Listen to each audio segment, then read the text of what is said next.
आज मुल्क भर में राजभवन का घेराव करेंगे कांग्रेस कारकुनान। दिल्ली पुलिस पर पार्टी मुख्यालय में घुसकर नेताओं से मारपीट का इल्जाम लगाया। पुलिस ने इल्जामात को गलत बताया।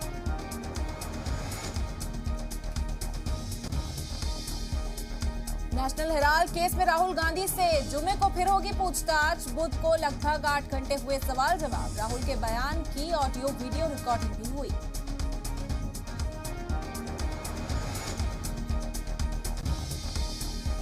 उत्तर प्रदेश में बुलडोजर एक्शन के खिलाफ जमीयत उलमा हिंद की अर्जी पर आज सुप्रीम कोर्ट में होगी समाअत। अर्जी में यूपी में बुलडोजर एक्शन को रोकने और जिम्मेदार अफसरान पर कार्रवाई की मांग की गई।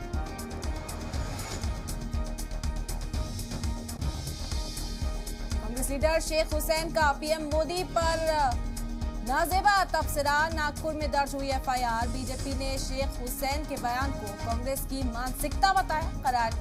शेख हुसैन ने बताया कि माफी मांगने से भी उन्होंने किया इनकार।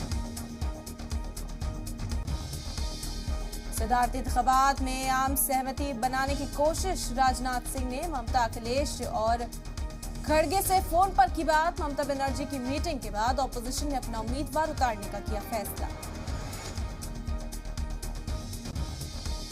आज से हिमाचल प्रदेश में 2 दिनों के दौरे पर आएंगे पीएम मोदी। धर्मशाला में चीफ सेक्रेटेरिएट के कौमी इजलास में लेंगे हिस्सा।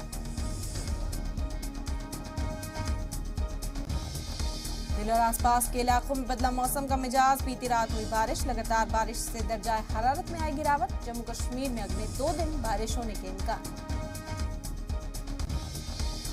रूस यूक्रेन जंग का आज 113वां दिन। चीन के सदर शी जिनपिंग और रूसी सदर व्लादिमीर पुतिन ने फोन पर की बात। आपसी फाइनेंशियल सपोर्ट बढ़ाने पर दिया जोर। चीन ने कहा सिक्योरिटी के मुद्दे पर रूस को देते रहेंगे हिमायत।